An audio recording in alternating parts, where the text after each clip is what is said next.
And let's start now. Hey guys. Hey, friend. Hey, Happy birthday, Nnamdi. Thank you. This was a pretty fun birthday weekend for me. I appreciate the 5,000 of my closest friends who came out to my bash in New York City. I appreciate it so much. It was Interesting. Noah and I didn't make the cut. it was very intimate. Are we 5,001 and 2? strictly it was honestly just such an intimate event that it was just 5,000 of my closest friends that Avery. I wasn't able. Our relationship with wanna shout Nnamdi out- is strictly digital. Yeah, Apparently. exactly. I just do want to shout out again Braun for coming out and showing support. Drake for being there too. I appreciate He definitely had that. time. LeBron definitely had a lot of time. Braun's got a ton of time now. Just came back from Cancun. You feel me? So, Was Logic there?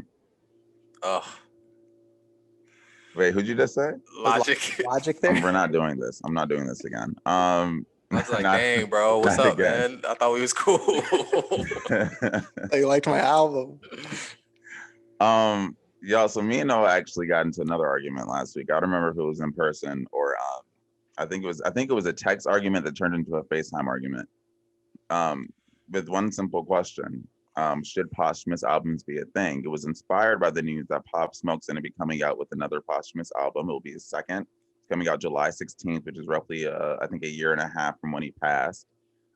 When his first album came out, Shoot for the Stars, Aim for the Moon, it's an incredibly successful album, still charting in the Billboard 200, and it's, I think, widely regarded as one of the better albums of the last year. We loved it, right? And I think for a lot of us, we knew that Pop Smoke at that point had probably already finished that album by the time he passed. So I think it just felt authentic in that way.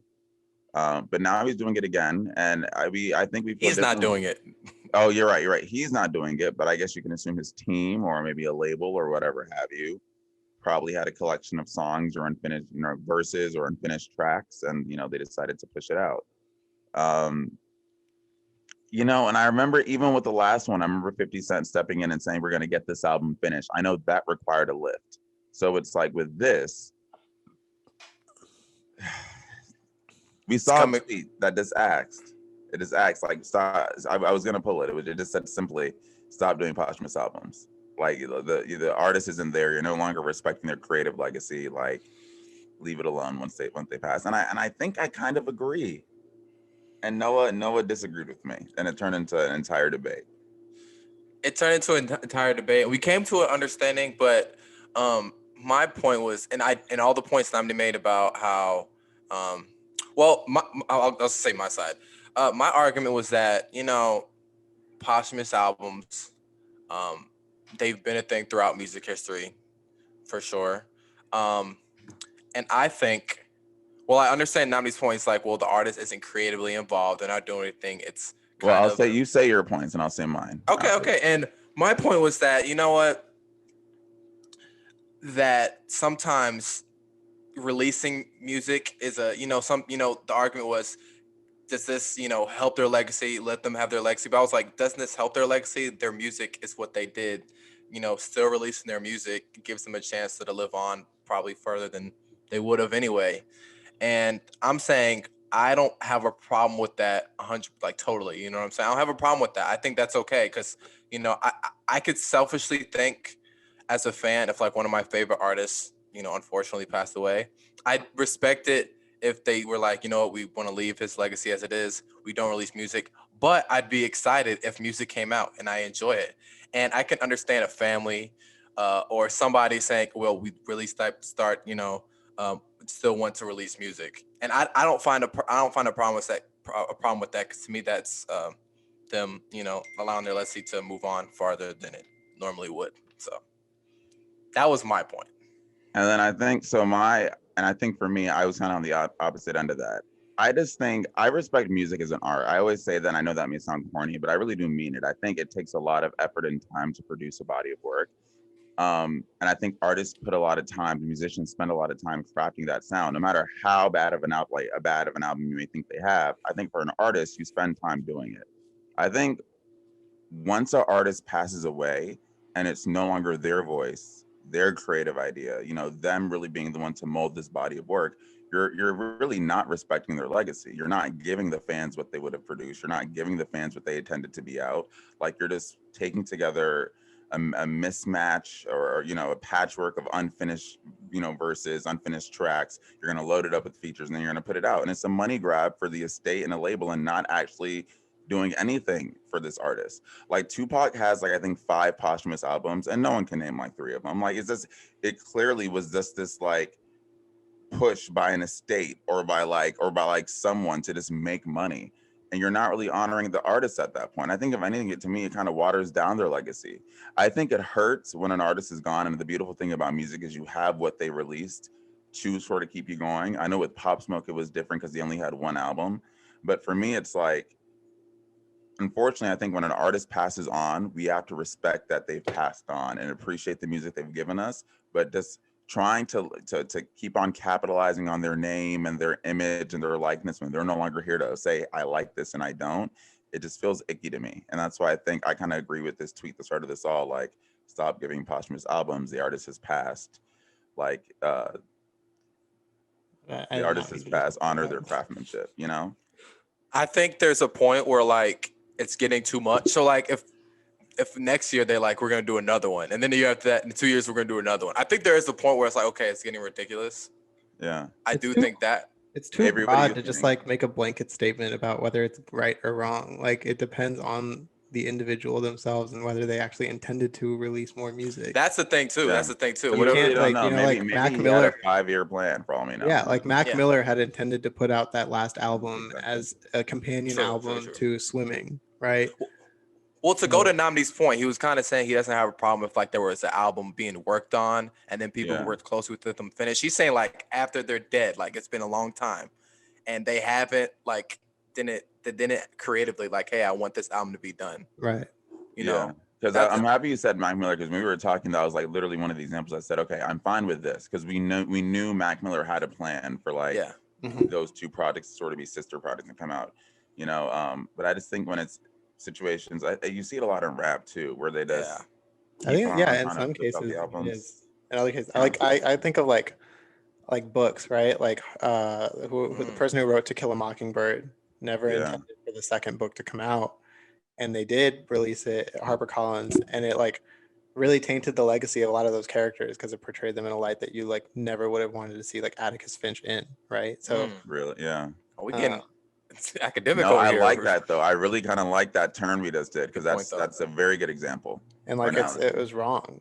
So And it was wrong. And I think there it's you tough. go. I think it's a slippery slope. You know, like, it's a slippery slope to me. Like, I definitely understand wanting to honor the person's legacy, but what if, you know, we can't really tell, but what if, like, when they were alive, I hope that there's something like in their wills, like, can you keep releasing music or something like that if I would have died? Well, the or something like sad that? thing I about wonder. some of these I don't know. artists is they're so young that I don't even know if they would Exactly. have, you know. But look, I agree. Yeah, it's this tough. could at this point be an episode. But, you know, anyone who's listening and you have an opinion or take about this, we'd love to hear your thoughts. Tweet us at the 97 Demo on any platform, and we will hear you. But with that being said, welcome to the 97 Demo, where we give you the latest in music news, and a whole bunch along the way. Some interesting takes. Today we're doing another review that back of my mind by H.E.R.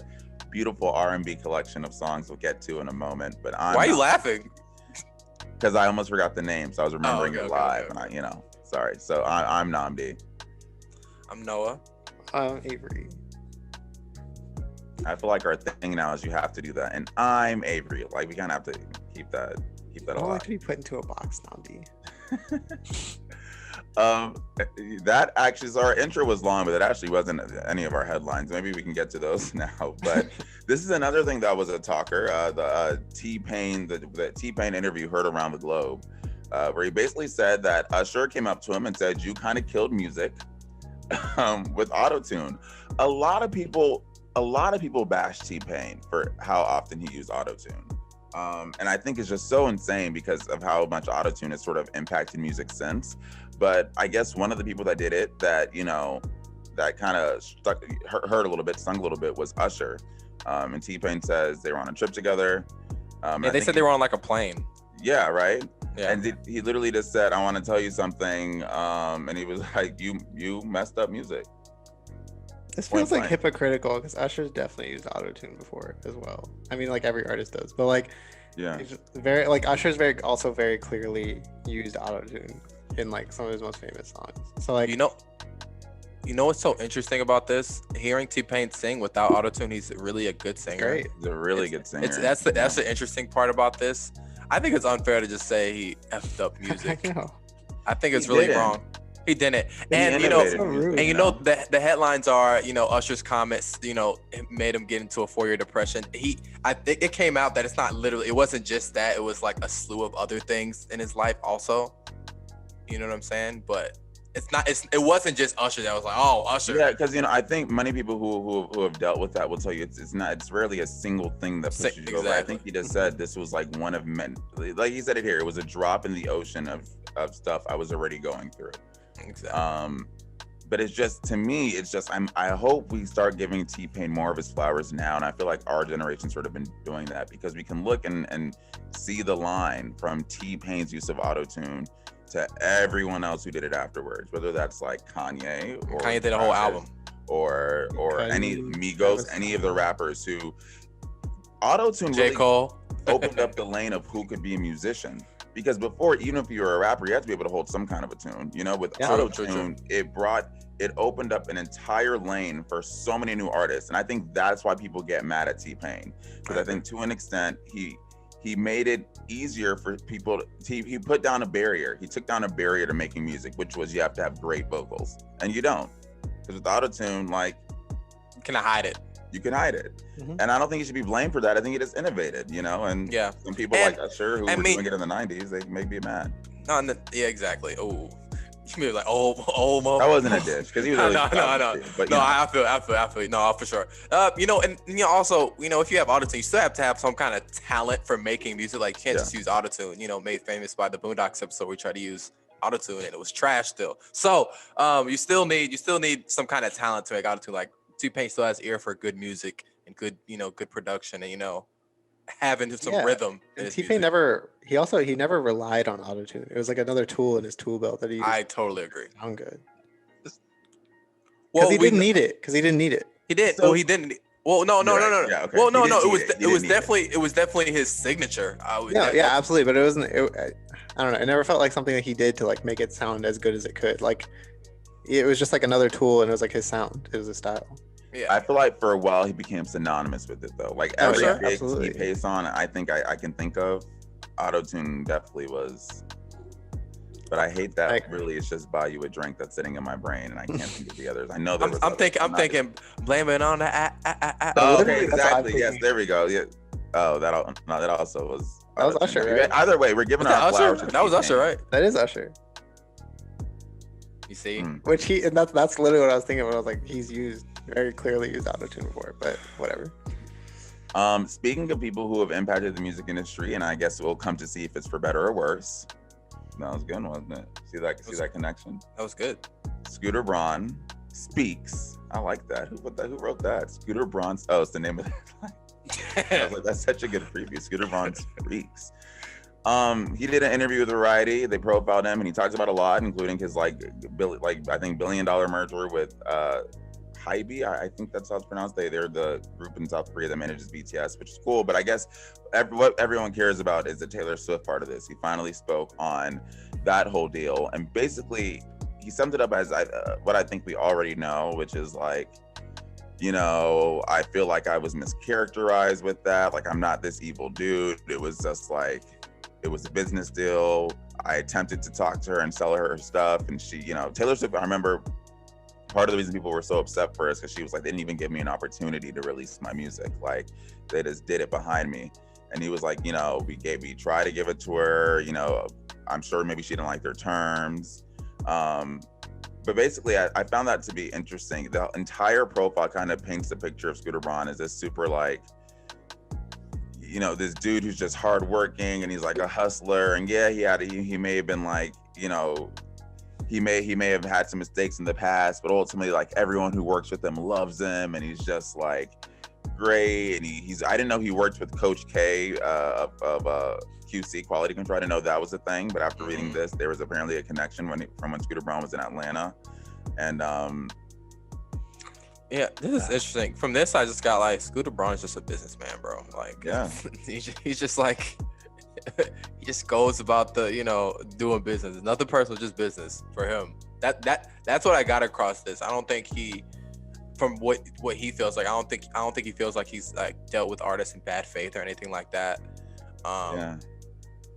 Artists will obviously have their own take for sure, but this is his side, so obviously it's gonna show him. I'm not gonna say in like a perfect light, but a light that he wants to be shown. Which is fair. At the end of the day, Variety is not gonna piss Scooter Braun off because he manages Justin Bieber and Ariana Grande. Yeah, so they're gonna. That's just bad business. That's bad business. And like, good lord, that one thing I'll say is his list, his roster is very impressive. It's insane. Very. J Balvin, Demi Lovato. I think it's like Kid Leroy's also one of the acts. Like Grande, Bieber, of course. Yeah, for sure. That's like it's sort of ridiculous. But I really did think, I think he needed a profile like this because the entire Taylor Swift thing really did, I think, hurt his reputation. Because even me, I remember I'm pretty sure on this podcast I was like, this dude, it's horrible. Oh, yeah. Terrible. Good for her music. Yeah. And it's interesting because it's all in context because the artists we're talking about that are being, taken advantage of are like the biggest artists who are millionaires. So it's all taken in context. We're not talking about some small level artist, we're talking about Taylor Swift or Scooter Braun. Like Taylor Swift is still very influential and powerful artist. Yeah, exactly. It's like, it's very influential people we're talking about. So it's all has to be taken in context. When Taylor Swift comes out and says something, I'm not saying her complaints aren't valid, but obviously it's taken in context. It's not like, Look, and even with that, I'm reading again. He says, I asked for her to sit down with me several times, but she refused. I offered to sell her the catalog back and went under NDA, a non-disclosure agreement, but she refused. And then, of course, Swift said in November 2020, he would never even quote my team a price. So that seems pretty, and that she was asked to sign an NDA that would silence her forever. So, that seems like a pretty good example of like, both could kind of be true, But yeah, again, no, to your point, the truth's probably somewhere in the middle. Yeah, it's a gray area. Yeah. But no, I like your point. To me, it's just like he's a business dude. So here he says success is a game of chess, and sometimes on that chessboard, people don't see what you're doing until 4 or 5 moves in. There's always gonna be a misconception. He just sounds like a super villain when he says this is chess, not checkers. Yeah, exactly. Come on now. You know what's going on. So yeah, interesting profile on the Variety. It's a Q&A, really interesting. Yeah. Oh, can I also say this last thing? You got starters throwing ragers and making fake IDs. So if you're out there and you just hustling in college, don't do that, guys. We're not condoning. We're not condoning, but you're not condoning, but you're condoning. I'm wink, condoning. Wink, wink, wink. Keep hustling. Y'all are funny. And y'all, this one is I just wanted your opinion. I don't know if we'll get into the actual headline as much, but basically some Norwegian firm is burying the world's most, it's creating like a doomsday vault type of thing to preserve the world's most important music for at least 1,000 years. So they're going to put everything from major hits, like from the Beatles to some like Australian indigenous music, ideally so that I guess if aliens take over and come and within the next 1,000 years, they'll be able to say, oh, this is what they was bumping. I just wanted to use this to ask you if you was on this list, like what do you think it needs to be, and like what is on this list? Well, I was gonna ask y'all actually more to make it work and like make it tougher. If you had to pick one album to go on this this vault, I didn't. You only get one. You get one album. Like, what if they're like, oh my gosh, everybody, one album. You get to pick one album to go in the vault. What you picking? Oh, I got y'all under pressure. Do you have one? I'm a journalist, man. I'm probably gonna go with Marvin Gaye. What's going on? I gotta pick someone. I have to go with my favorite album, the Blue Album by Weezer. I have to. Okay. One album. I hate that I'm about to be the basic one in the group. I think I'd have to do My Beautiful Dark Twisted Fantasy by Kanye. That's not basic. That's good. That needs to be preserved. No, that was hard though. That needs to be preserved. I wanted to do an Outkast album, but like Dark Twisted Fantasy is still probably my favorite album, like to this day. Wow. Okay, we did that. A great album. But honestly, tomorrow I'm gonna be like, dang it, but those questions are tough. I don't like to think about those. Okay. But yeah, that's really interesting. I think that's really cool, actually, really creative.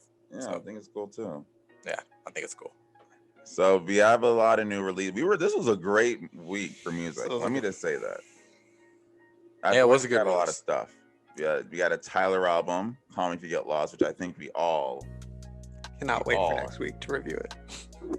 Are we committing to that on the pod right now? We've been doing a lot of on pod commitments.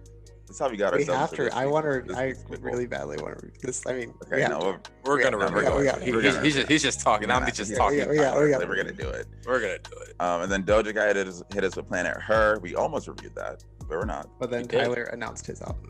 And then, and then that. Yabba Doobie put out an EP, then a couple singles from Jaden, Willow, H.E.R, and DaBaby. What did y'all listen to, y'all?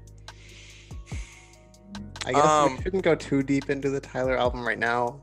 No, I think we should leave it because can we just all say we liked it? Is that we all really enjoyed it? We all liked it. I think we're all pretty impressed with the project. But if you want more details, tune in next week. We called this. We said these mid 2000s, these late 2000 like 2009, 2010 artists, they're coming out. They're still here, and Tyler's in that class. Reminding you. So, but yeah, we'll get into that later. But yeah, the Doja Cat album though, I really enjoyed it. Honestly, I really enjoyed it. You listened? Did you listen to the whole thing? Yo, I'm not trash. You literally said to me a couple days ago you weren't gonna listen. So I'm a liar. I'm a liar. Wait, I'm a liar. you listened to the entire album? It was good. No, I listened. Right? Yeah, it was good. It was solid. I have no complaints. But from the songs I listened to, I really wish I could just go back and just tear up my Mount Rushmore. She's not leaning into rap anymore. I think she's gonna start embracing. I think she's clearly right. Like, were there songs in there that were a little more rap, or is it all kind of like she's going? A little bit of both. R&B? It's like it'd be like a pop song for like 80% of the song, and then she'll have like a little, give you a little like really short though, like really short. Like I forgot which song. Do you think it could get nominated for best female rap album if that was a category somewhere? Yes. Yeah. Yeah, probably. Yeah. I'm so curious to see but I have no doubts it's gonna be good. Doja Cat and Tyler the Creator are two of I think some of the most creative people out period right now. So I honestly like her ability to like make infectious like pop like just like hits is pretty impressive. I love it. Almost want to put her on like a Drake level. Like it's that good. If she can sustain it. Yeah, I just mean like she's just so good at making these hits. Like I don't know what other way to put it. Like she has a formula. Agree. It's so good. That's a high bar, but I feel you. No, but she knows what she's. Doja Cat's very talented, and I so appreciate her for picking a theme. Even the Planet Her thing, you may call it corny or whatever, but I love that she has this theme and she is sticking to it, and she's like with the visuals, like with everything. Like I'm the biggest fan of it. Like I really am a sucker for themes like that. So shout out to Doja Cat and her creativity. Can we talk about this DaBaby song? So I heard it on Twitter and I thought it was fake. Like I did not think that the instrumental was real. There's flutes, I said before this, like it sounds like Bikini Bottom music. Like it's and I thought it was fake, and then we listened. I listened to it, and it was real. It was real. DaBaby has been getting a lot of flack, mostly off of this song because of his very, very, very, very, very skinny lane that he's in. That's very particular, where it's very, a certain type of production that people feel like it's been really repetitive in the way he raps. And I don't disagree. But I do think DaBaby needs a little change in production music-wise. I think he needs a little change in sound, because I'm going off of this one song, but based on that first song on the Dreamville album, not the first song. Oh, yeah, the first song. Under the Sun, where production like that, more soulful, more your boom bap, not boom bap, but like just soulful production, rap production. I was like, wow, this really changed the pace for DaBaby, and I really enjoyed it. And if DaBaby did something more in that lane, I think it would be good, because DaBaby has talent as a rapper. I get his flow is basic and everything like that, but he has talent as a rapper, and this is his problem, because he's giving whoever produces this, like, no disrespect, but this is not good. It's literally Bikini Bottom music. My little, 5-year-old cousin can make this, bro. Like, it's pretty bad. There was a great tweet that Noah sent us that said, when DaBaby dropped Suge, like, it was so fire. And I just didn't know that he was going to do that 50 more times. Oh, that's what it is. Well, this is terrible. This is the This No, isn't but Suge good though. No, That's this, no, no. that's This what is sums bad. it up though. Like it's hard when Go ahead. the first big single you put out seems to your be best like Well, you know the thing like is, the bar. I still. feel you, but he had success after that. Remember he released the Kirk album, and remember he had the video of like, Yeah, let's but go. the thing He has is, good the songs on there, success too. Came from the formula of Suge. Oh And yeah, then for sure. you thought eventually you were gonna get more. Like, yeah, it got us in the door, but the problem is like he's not keeping me. He's not keeping me. It feels like he's searching for the next big hit. Like he's been on features and stuff, but I feel like he's searching for his next big hit. That's what it agree. feels like he's doing. He and has it's not the lane working. and he may be good at it, but like just look at the Migos. If you need to see what happens when that lane gets like tired. Well, Migos are more established too. It's like people You know. they have a certified, but he And needs. I'd argue their lane was wider than DaBaby. I agree. I you agree. know? I totally agree. But he needs to go back in the vault, go back in the studio, and do some soul searching. He need to do some soul searching for real. Like, what do I want to do with this, man? Seriously, because the baby has talent. He has the talent as a rapper, so we don't want to stay on him too long. Man, this Ed Sheeran, which I did not listen. So came out of nowhere. I did. What do you think, buddy? And Ed Sheeran, I'm cool with Ed Sheeran leaning more into the pop bag. You know, I think it's fine. Like I think it was a catchy, pretty like I'm sure it'll do well like pop single that stands out in a time where pop right now is more so like sad pop, right? Like that's sort of like I feel the dominant for sure. strain of pop right now, and this is just like an infectious kind of bubblegummy kind of pop song. I saw a clip of the music video where he looked like the Joker. That was so funny. I saw a thing. It was like, who's the best Joker? And so I put Ed Sheeran number one. Yeah, it was really cool. It's been a while.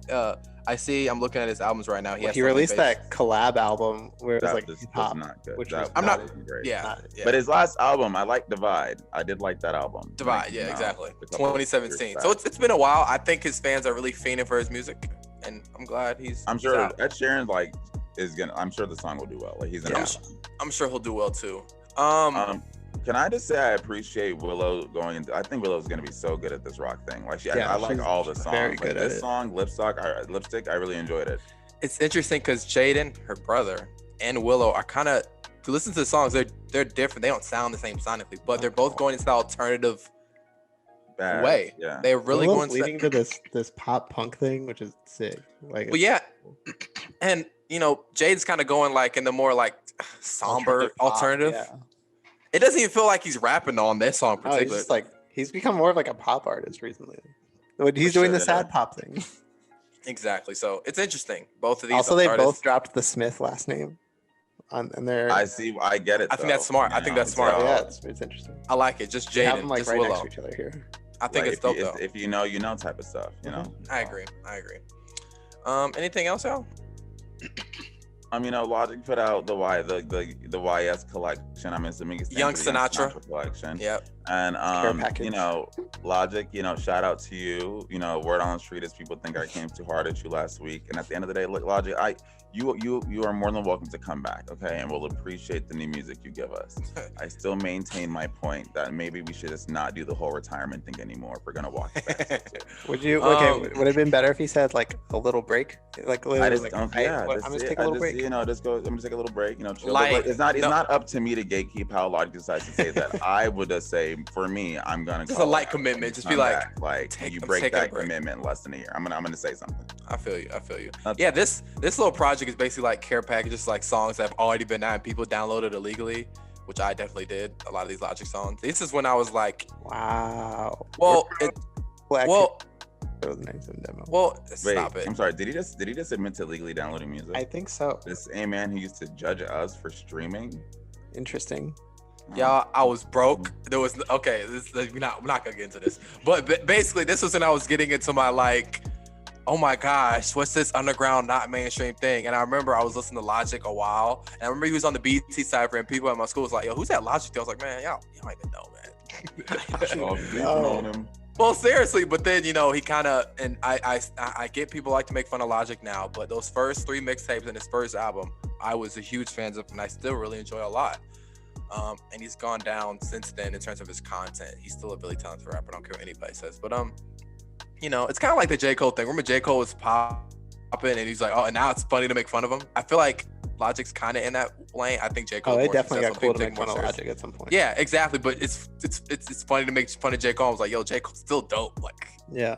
Say what J. Cole, Logic. Now I don't know if he's not as dope as J. Cole, but I have other problems with him. But yeah, that's more of his content. What are your problems with this? Maybe let's open that back. What are the I'm problems? talking about Logic, not J. Cole. I'm talking about Logic. I know, but let's open that energy. No, I'm kidding. No more streaming Logic. More of his content than less of his. But his last album I did enjoy, Under Pressure. I did like it. I liked it, so I thought he did good. Okay, gang. I think we've officially been into the first half of the show for the more than our 25-minute period allotted. Allotted. And 25 that's being nice. So. But I do look. This is I think is an exciting episode. So we've talked about her a lot on this podcast. The tone isn't always the best, but we never shame the music or the talent. Sometimes we take a closer look and scrutinize the awards. But at the end of the day, I think all it did is raise the bar for sort of what people wanted from her with her debut album. The fact that her is this super young R&B like sensation that like, before even pushing out an album, had like 8 Grammy noms and like 2 or 3 wins and like an Oscar. You know, I think it has sort of raised her bar. And I think this album, it was just sort of finding out sort of like, is all this hype surrounding her, this critical hype surrounding her, worth it? And does it hold up? And that sort of was the approach I took listening to the album. And I guess this week we're gonna dive in and see how we all feel about it. So joining us now to help us with this review of her debut album is one of the best in the game right now, not gonna lie to you. A music expert in her own right. She's working for a major player in the game right now, a major label player in the game right now. The one and only Lauren Harris, a friend of the pod. Amazing person. Lauren, you want to give us a little intro? Sure. So hello, everyone. I'm Lauren. I work in booking. I work at Arrival Artists right now. Very new booking agency, but they're doing their thing. I love working there and love the artists. We're sort of, in our indie vibe right now, but trying to expand on that. So yeah, that's nothing's wrong with that. Yeah. It's What's your favorite part of being a booking, like working in booking? My favorite part is definitely the concerts, like actually going to concerts and seeing like the culmination of your work.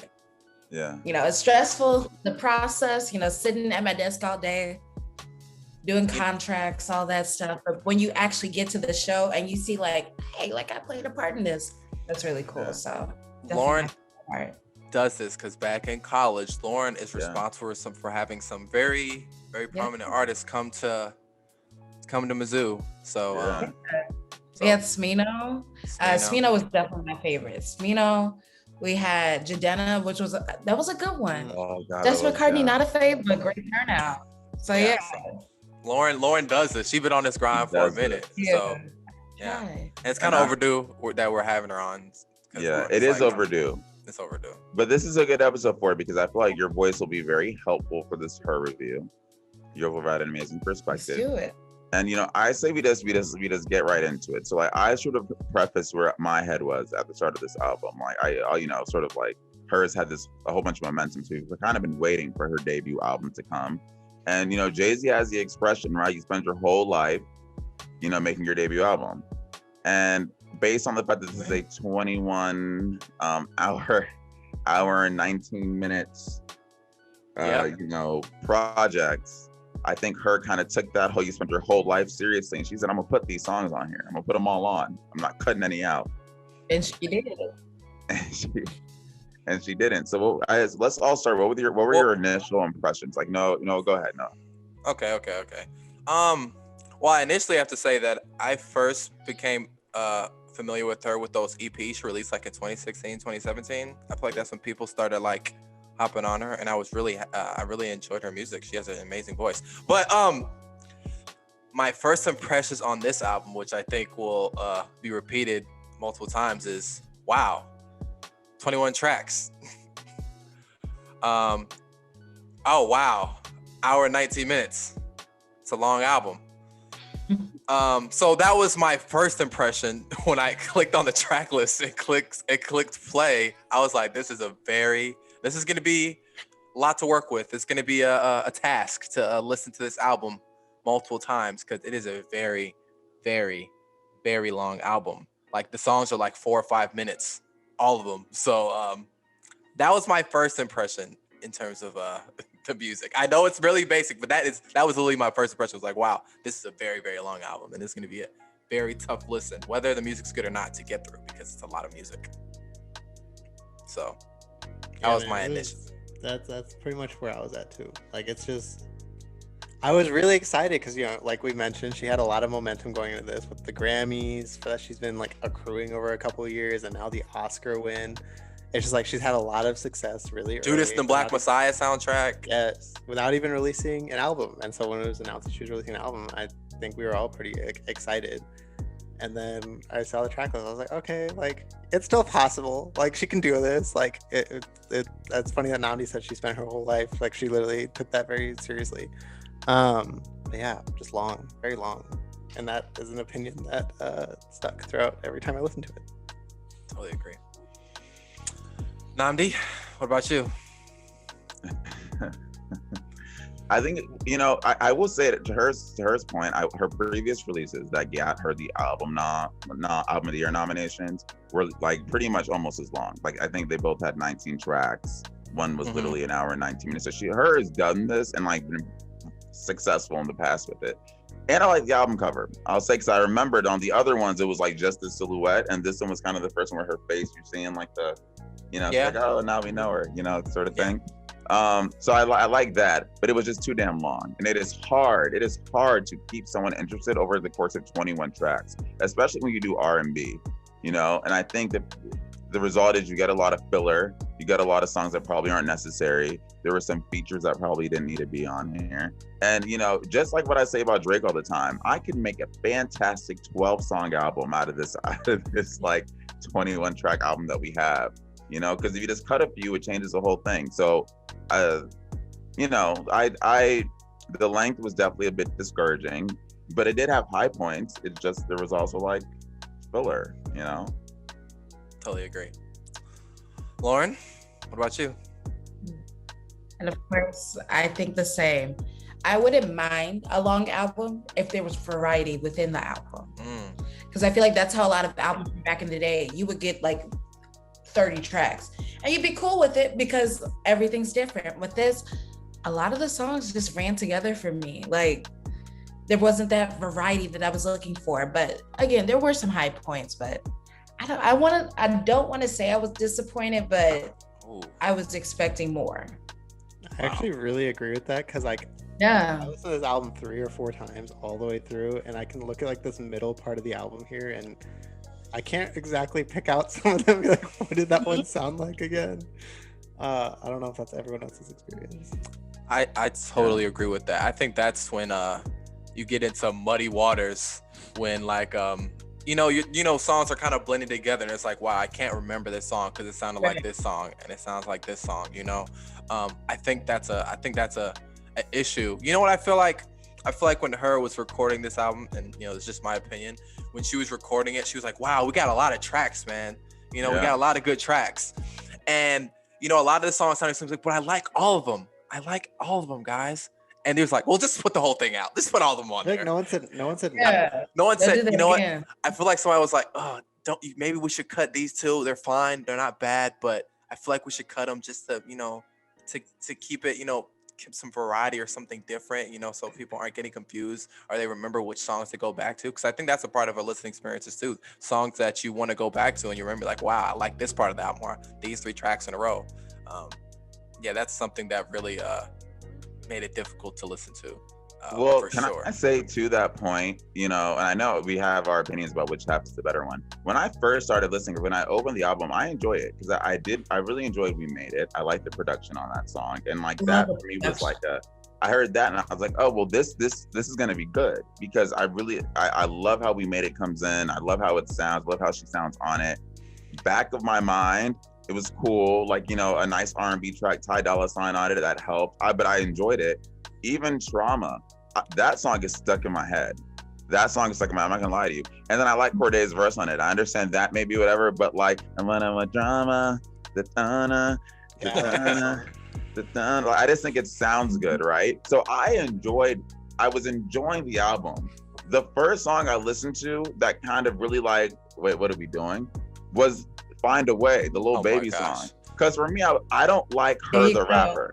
I don't like H.E.R the rapper. I'm sorry, I don't. H.E.R is a great R&B artist. H.E.R the rapper, I'm not feeling. And this song was the first one I was like, this doesn't belong on here. This just doesn't belong on here. Like, what are you doing? And then after that, you get like, this is good. Like, Bloody Waters was cool, but I don't remember what Closer to Me sounds like. I don't remember what that sounds. I just don't. I'm not gonna lie to you on this pod. I'm not sure. Come Through, for one, it has Chris Brown, so I'm not gonna feel it that much anyway. I don't remember what Come Through sounds like. I'm not gonna lie to you. I ain't gonna hold you. Man. I feel that my sentiments are similar. I feel like that Lil Baby song, first of all, when I listen to an album for the first time, I try to listen to it all the way through. I don't skip anything. Like, I want to hear it in the order that they put it in. Like, I want to see where your head was at.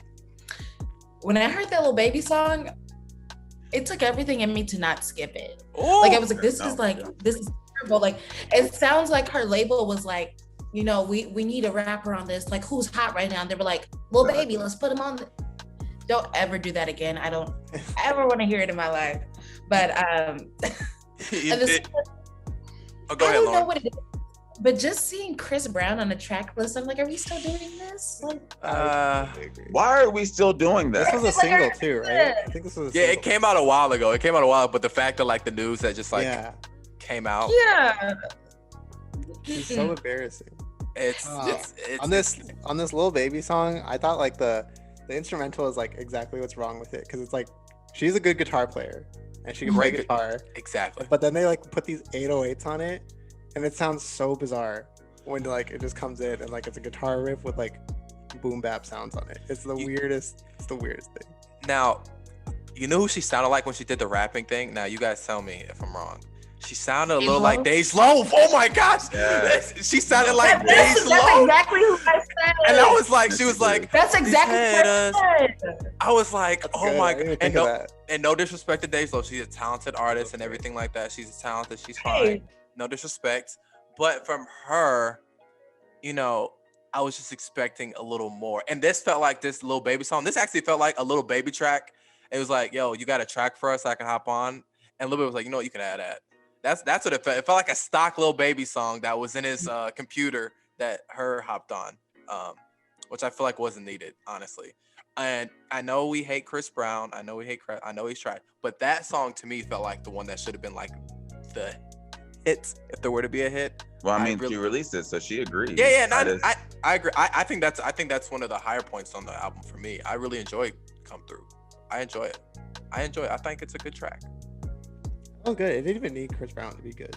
Yeah, I agree. It didn't need Chris Brown. He doesn't have anything ever, so. I do kind of wish there was less features. I think sometimes, with the debut, you kind of need like, I think it's fine sometimes, but like, I think sometimes, labels think, oh my gosh, we need a feature to, make this make people come to it. But I think herself, I think she has a lot to her name already that people are gonna just come to it based off her. No pun intended. It's tough, man, when her name's H.E.R.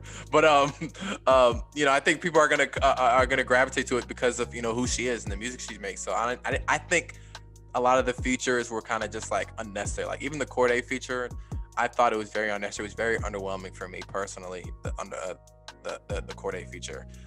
So yeah, I don't know, man. I don't know. It was tough, but I did enjoy more songs than I thought I would, based off that third listen. I think more than some other. In this first half here that we're looking at, what songs did you enjoy? I really enjoyed. Maybe they weren't in the first half, but if they were, what did you like? What songs here? Man, I see. This is the thing. I feel like the first half there was more high points, but there's a lot of like bad songs mixed in there for me. Like I wasn't a huge fan of Trauma and Find a Way, obviously, but we made it. Trauma. No, I don't. It was really underwhelming for me.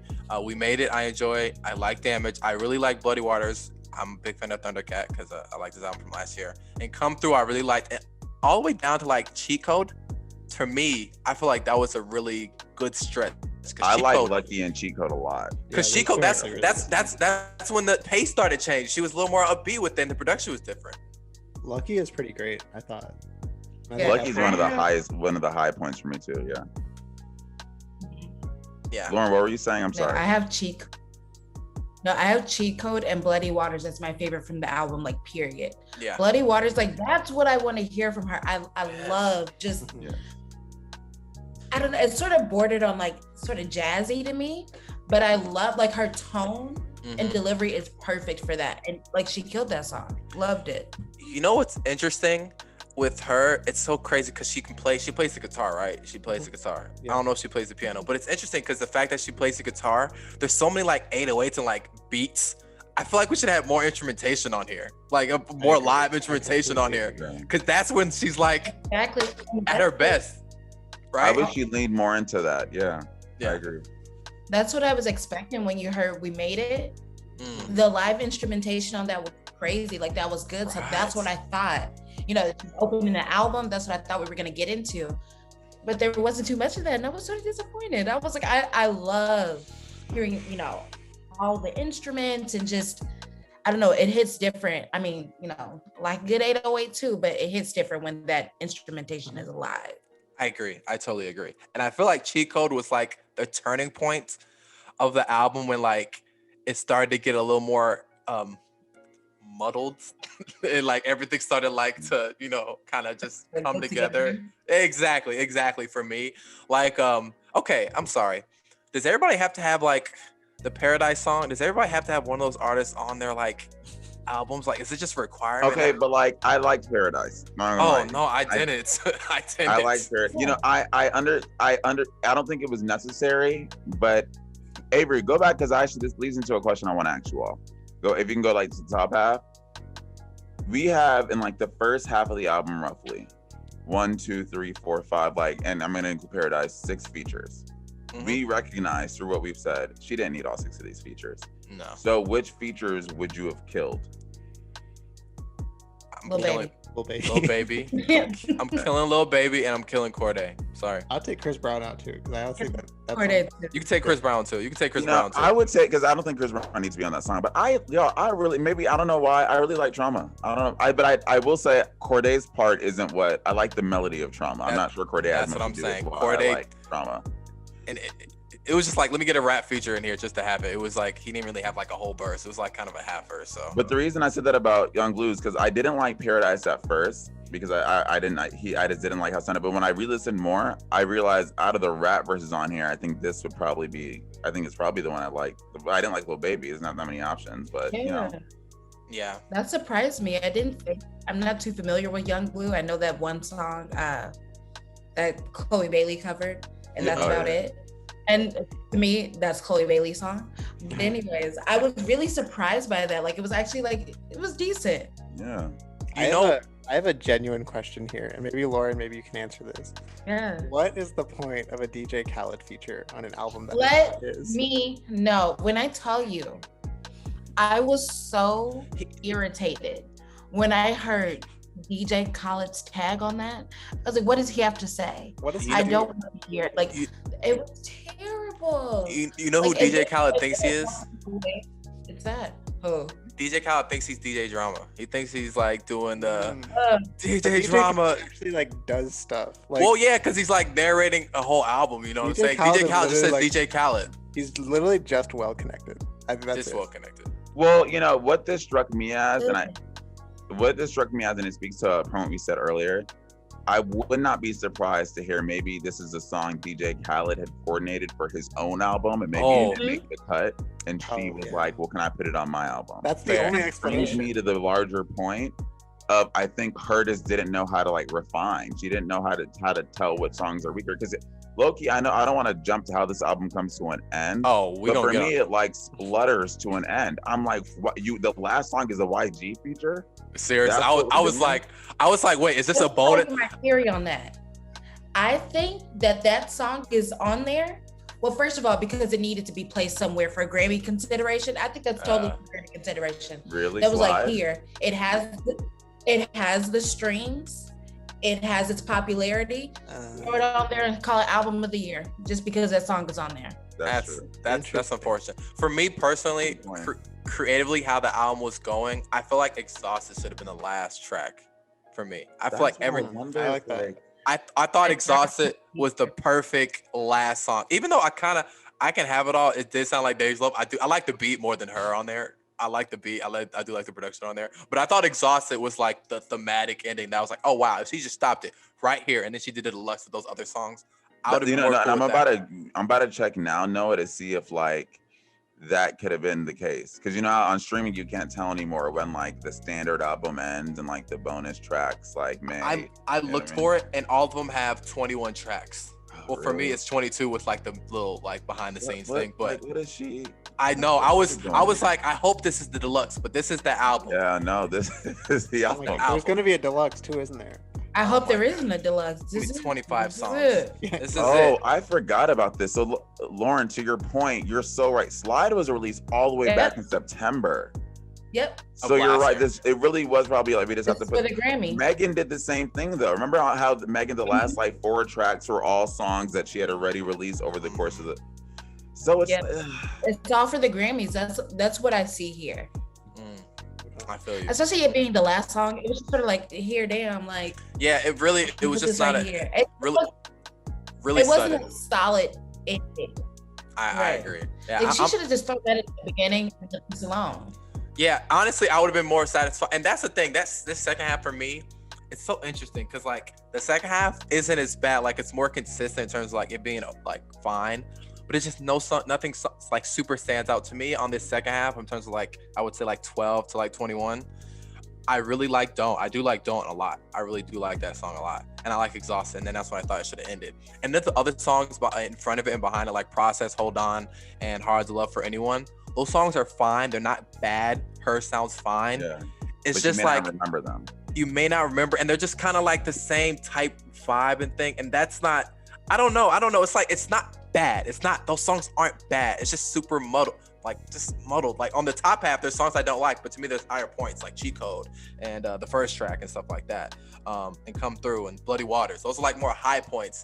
And for 12 through 21, it's more consistent, but it's just more samey. The sound is too samey. And Slide came out in 2019, September. Yeah. Wow. Yeah, that's what that was for. And this is technically her debut.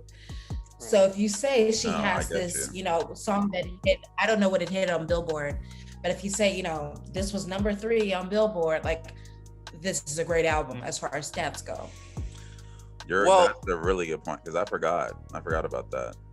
Well, Nnamdi made the point of like, like there's a good 12 track album in here. Do we all really think that? Do you think there's a good 12 track album? I know Avery has some thoughts on that. Like, is there a good album in this that could have came out of this? Or is it like she could have went a different way? What do you think, Avery? I honestly think if she cut this album down, it would like, I think I'd feel the same way. Like it'd still be super samey sounding. Like, okay.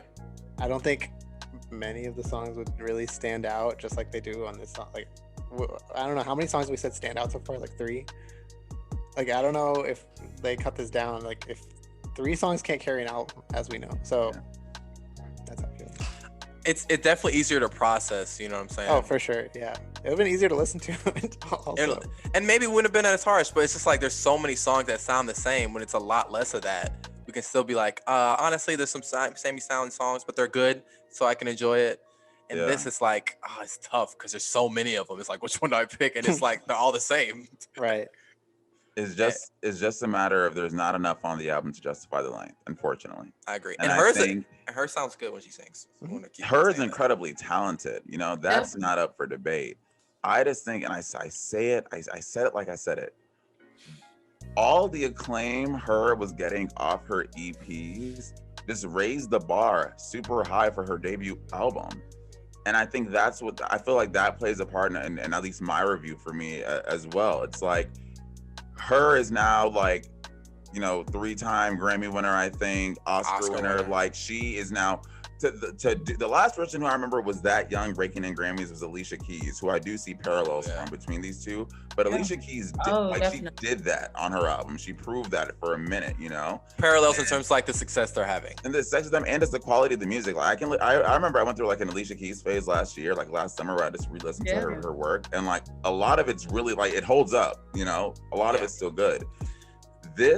Unfortunately, I don't think it does that for her. It doesn't hold up as well as I think some people wanted her debut album to. It feels like a hodgepodge of tracks that you just had and you didn't want to like let go, because I do think there's like a good 10 or 12 track album on here, because there's enough songs that like I enjoyed that, like if you just took out the filler and let me like digest this more, I'd come to like it. I could tell you what it'd be. I don't know if you want to do all that, but like, I don't know. I could tell you what it'd be. I'm kind of curious to hear it from Lauren though. Lauren, like, what do you think? Like, what are the songs you're like, put this on the album? Would have been the songs that I actually saved from the album. I don't save whole albums anymore, but the songs that I saved were "We Made It," "Damaged," "Bloody Waters," "My Own," "Cheat Code," "Mean It," "Don't," and "Exhausted." I'm like, I'm good. I'm putting "Lucky" on it, but I agree. I feel you. Yeah, there's a couple I would add on, but I agree for the most part. And you know what's so interesting? Because the H.E.R got popular off those short EPs she was doing. And I know she put the EPs together and it'd be an album, but basically she gained popularity off of short, really concise EPs that people could digest easily and be like, oh, let me get my quick R&B listen and I'm out. It's interesting she gained popularity off that, and it's now this long album that's super hard to digest. It's so interesting. Which I think, I think she could have just stuck to her, a good 12. I think this, I love short tracks. I love like 7-track, EPs, stuff like that. I love that. And, but I think there is a middle ground of like 12 to 13 tracks of an album that are really good. And to me, when the album goes over an hour, I think that's when you're pushing it personally. I just wonder if H.E.R is going to get a Grammy nomination off of this. Because the Grammy picks its favorites, and she will. But does this deserve the Grammy nomination though? Like this doesn't. Well, let's be. We're talking about us, but I think a lot of people do enjoy this.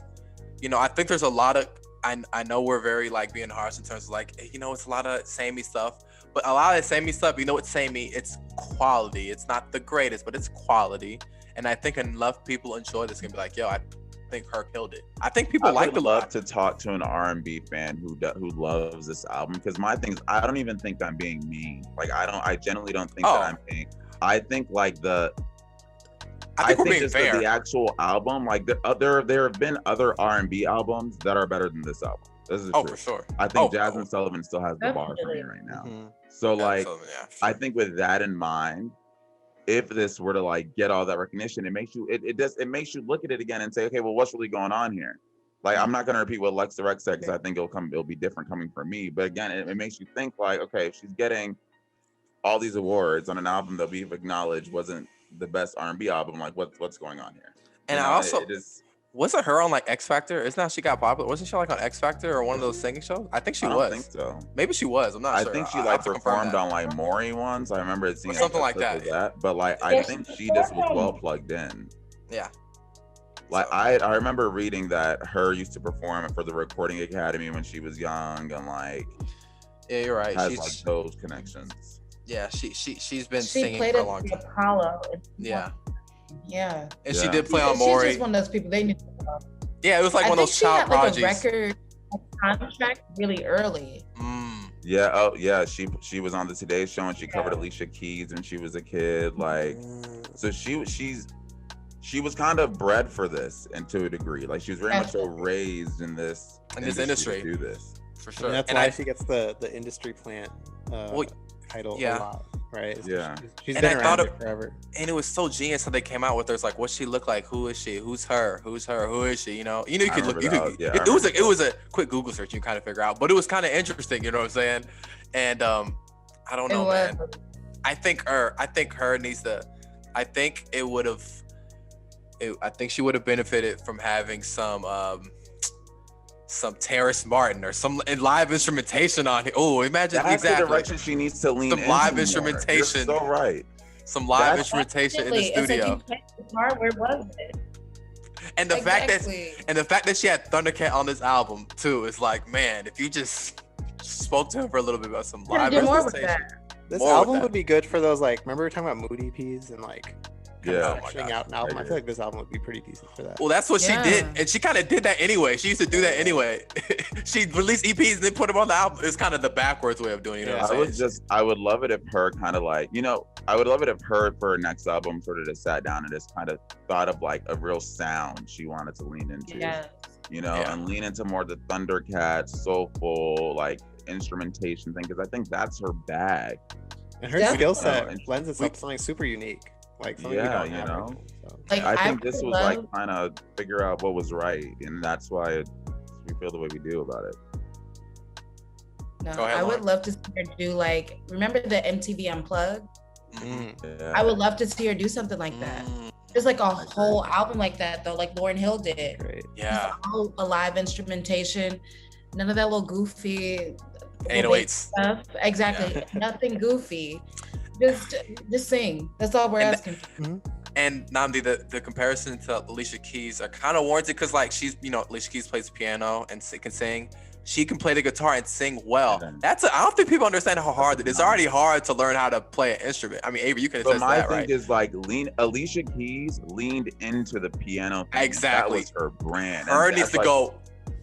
Her She needs to lean dive in. into, like, She need to dive in. She hasn't. there is not another R&B artist right now That who can can do that. like sing with amazing vocals and play the guitar and like kill Right. that too. Yeah. Lean into that. Like Artists- show me that. That's the R&B artists. That isn't a thing anymore. They're just like, I can sing. The artists, Hey, R&B artists Don't don't. say that's not a thing. You're forgetting my girl, Miss Chloe Bailey. Oh, Chloe Bailey, you're right. Yeah, Correct. Respect, yeah. respect. You respect. I'm saying. Bailey for- sisters in general. Oh no, for sure. Yeah. I'm Getting saying. Chloe on this podcast. Oh, for sure. Yeah. We're not gonna disrespect Chloe, but I'm saying on like. I'm like, It's not a common thing, is what I'm saying. It's not a super common thing to see somebody who can play an instrument well and sing well.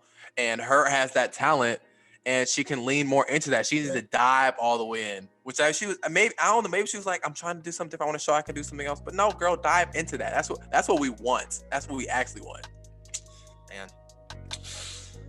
We're coming up on 30 minutes, so how should we should probably start wrapping up. Yeah, I think I think we've probably run through the album, given all of our thoughts already.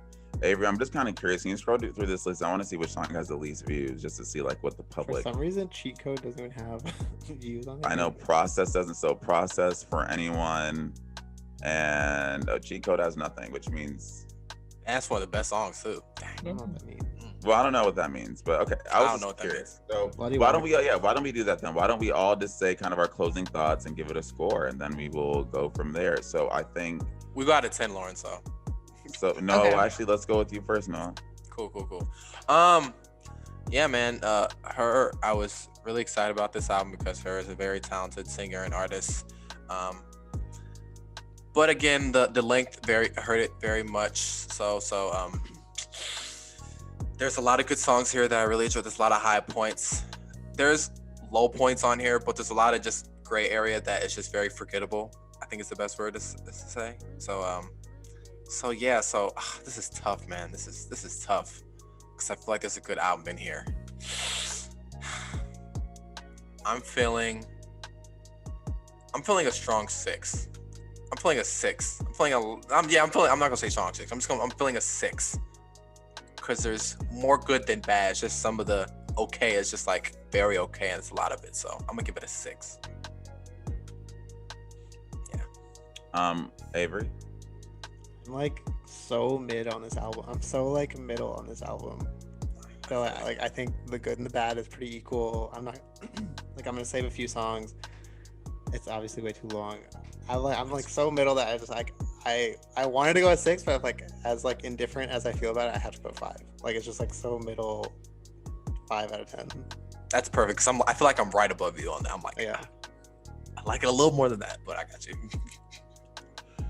I'm gonna save the best for last. So Lauren, you're gonna go last. But I think the way I feel about this, there's a good album here. It's just too long. It is too long, and there's not enough to justify its length. And again, like her has a high bar, and I was expecting more. So I also feel a very friendly 6. I'm giving you a friendly 6 her. My sentiments are the same as you all. Gotcha. I was expecting more.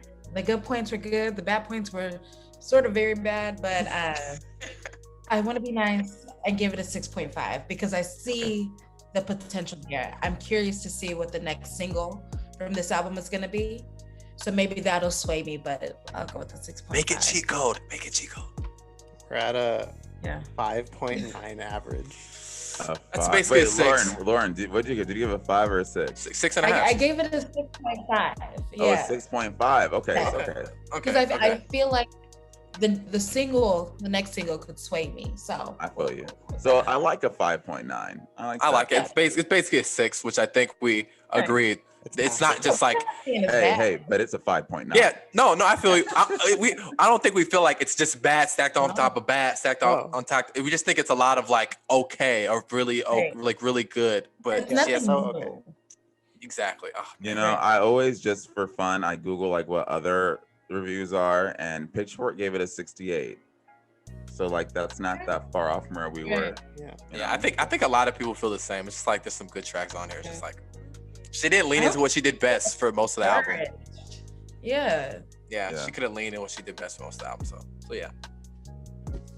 Yeah, man. Well, cool. Like Lauren, thank you again for joining us. I really appreciate it. I think your perspective like added so much to this, and literally anytime you want to come back because anytime you guys want me back, I'm sitting in this apartment making candles. Well, give a shot. Oh yeah, Light by Low. Candles, you say? Light by Low. Follow the Instagram.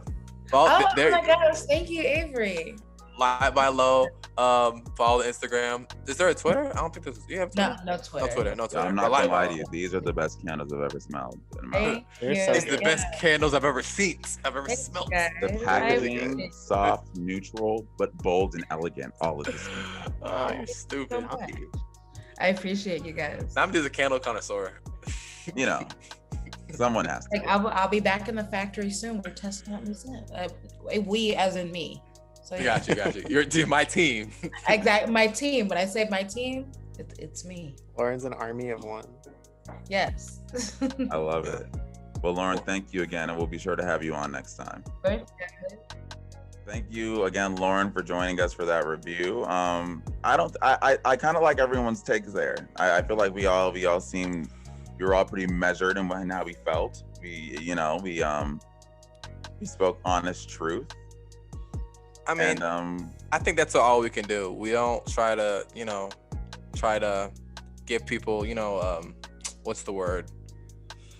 A curve. We don't try to grade people on a curve. We try to be fair. We go off like what we think. And everybody's tastes are different. Everybody has different tastes in music. Everybody likes different things. People enjoy different things about albums, and that's fair.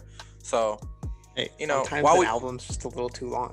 While we might disagree on some things, it's all fair in my opinion, so. Yeah, but no, thanks. I wasn't expecting you to like as many songs as you did. That was a good surprise to me. That was really fun. And I think I look forward to seeing what you put on the playlist with those opinions. But let's get to our Billboard highlights. We have a couple things to talk about here. A couple things to talk about here. On the Hot 100, I'm asking a simple question. Is Butter going to be the song of the summer? It's been #1 for 4 weeks now. I don't see anything else challenging it. I can't believe our Billboard membership, that y'all going to do us like this when we've been repping Billboard for the last year. Wait, did it expire? I was like, I definitely logged in. I don't understand what's going on. Logged in. But I think I've guessed enough of what's on there. But Butter's #1 for the 4th week, which is sort of insane. I think it made us be the song of the summer at this point. It's pretty poppy. Maybe H.E.R song will come play with it, but it's kind of had its reign now for a while. We also saw the Migos debut. I want to say they debuted at number 16. We can't check, but I'm going to say number 16. The song that they had that did peak on that Hot 100 was the Drake song, Having My Way. I want to say Having Our Way. Having Our Way. Yeah. I like that song. So yeah, I do too. I know. Of course we like it. And unfortunately, I think we know why we like it. Yeah, that song's great. It's great. It's great. So shout out to them. And then over on the Billboard 200, Hall of Fame by Polo G debuted at #1. It outsold Culture 3 by Migos, which shocked me. Yeah, this is That impressive. was pretty fascinating. So the baton, I feel, has officially been sort of handed over. I don't remember specific numbers, but I will say I know Polo G was pretty much all streaming, and he just outstreamed Migos, and that pretty much was how that happened. Is Polo G on quality control? No, I don't think so. I don't think so. I'm not sure though, but I don't think he is. I can, fact check that. Wow, y'all, do you want to know what we didn't talk? So Avery, if you refresh it, the Hot 100 may load because I just tried it and it worked. I don't know why, but I forgot to say, Megan Thee Stallion's new song, Thought, that also debuted. That debuted at number 16. Having Our Way was number 15. Ooh. But I figured that could be a little moment to this. Have y'all seen this story about how Black TikTokers are striking and they're not going to make a dance to the song? Oh. And, they're doing it to send a message, which I appreciate, right? Yeah. But also, that's probably hurting the songs. What's so crazy? That's so interesting because New York Times is doing a little mini series, or maybe they did it already, where they're talking about Black influencers and talking about how they'll create a song or they'll create a dance or something like that, and then people will go crazy and people are making money off of it and they're not giving credit, and they're talking about kind of difficulties of being a Black influencer. And it's interesting, this is happening now with the Megan song about how Black influencers aren't creating a dance and TikTokers are nuts on what to do with it now. And now the trend is making fun of all of them struggling to Yeah, there's an article in the New York Times about it. I think they have a mini series coming out, and there's also an article in the Guardian today on Sunday. It's interesting about it as well. So. Yeah, so I just thought that was a little fascinating, but we'll see what happens with that. The Billboard 200 Polo G outsold Culture 3, which I thought was fascinating. I think that was pretty much the only big thing I wanted to highlight. I also wanted to start hinting towards predictions. So this Twitter account, Hits Daily Double, they do really accurate predictions every week. They tend not to be wrong. So this week they're predicting, so tomorrow, by the time this episode comes out, the new number one will be, they're predicting that Call Me If You Get Lost by Tyler, the Creator, will score a second number one debut, with them estimating about 175K in activity for biggest stream. So we'll be looking forward to see if that's accurate. Doja Cat's Planet Her will be battling number 2 with Olivia will be battling Sour from Olivia Rodrigo for number 2. But she is about to sell a career best 100K, and I think if it was a week that someone like Tyler, the Creator, wasn't releasing, she probably would be number 1. So that's what we have to look forward to. There you go. Yep. Shout out to Hits Daily Double. Shout out to y'all. Shout out to y'all. Yeah. Project of the week. Nnamdi. First every time. Can we do this alphabetically? Them's the rules, baby. If we did it alphabetically by last name, Avery would still go first. I'd still go first. Avery still go first, yeah. So but basically I chose The Sun's Tirade by Isaiah Rashad. I've been in a very Isaiah Rashad mood lately, and this is just an album I feel like it's a classic. Great mood. Wrong with it. And I'm really looking forward to his new stuff. I've loved all of it. 200/Warning, the one that's not on streaming, but I think he put on YouTube, that kind of hits. Oh yeah. Headshots with Kenny Beats. Hits. So dope. And then of course this is just a classic album, The Sun's Tirade. So I'll probably throw something from there on the playlist. Dope, man. Yeah, mine is Phony People's Mosaic. How'd you even find that? Mosaic. How'd you discover this group? Well, what's so crazy? I knew about them a while ago because they used to, collab with Pro Era and stuff like that. Joey Badass and stuff like that, and that's what I knew them from. But I knew about them, and I, loosely remember. But about 2 years ago, our good friend Lauren Harris, was like, "Yo, Phony People's coming through." I was like, "Yeah, I've heard of them. You want to go and do a show?" I was like, "Sure." I was like, "Is it off their recent project?" I was like, "Sure." I'll start listening to it. This was like 2 years ago when when people were outside. Well, people are outside now, but and yeah, I really, really, really love this album. They have an album that came out in 2016 that's also really good, but this feels more realized, more like their sound. They're like an R&B band essentially. They're really good, man. So check it out if y'all want some good R&B. Some 5 strong Black brothers from the streets of New York. So yeah, check it out. Yeah, and they also did a Tiny Desk with Megan Thee Stallion. Oh really? I don't think you guys, it was like the last year, but they did a Tiny Desk with Megan Thee Stallion. I remember her doing a Tiny Desk. And there was like a band in the background. This is them. So yeah. There you go. Cool. My project of the week is Bandana by Freddie Gibbs. NBA playoffs happening right now. I love Giannis. There's a song I hear called Giannis. and I just keep listening to that song every time. I'm like, dang, Giannis is cool. He thinks That song Giannis is great. cool. He thinks Giannis is cool. And he's like, man, I love Anderson .Paak. Wait, Yeah, bro. right. I'm like, yeah, Anderson .Paak did his thing on the song. So Avery, are you rooting for the Bucks over the Hawks?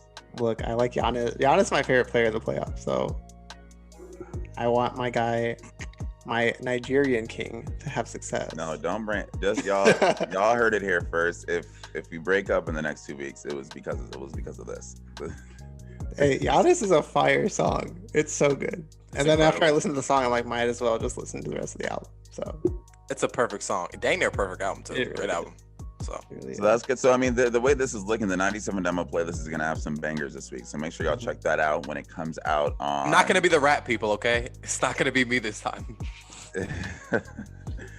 Make sure y'all check that out when it comes out next week. Thank y'all for listening to another episode of our podcast. We hope you enjoyed the review. Shout out to H.E.R. Shout out to Lauren. Check out that album and form your own opinion. Shout out to Lauren. Let us know what you think. And of course, come back next week because we'll be reviewing Tyler, the Creator's latest album. We're super excited about it. Thank you for joining us. We'll see you next week.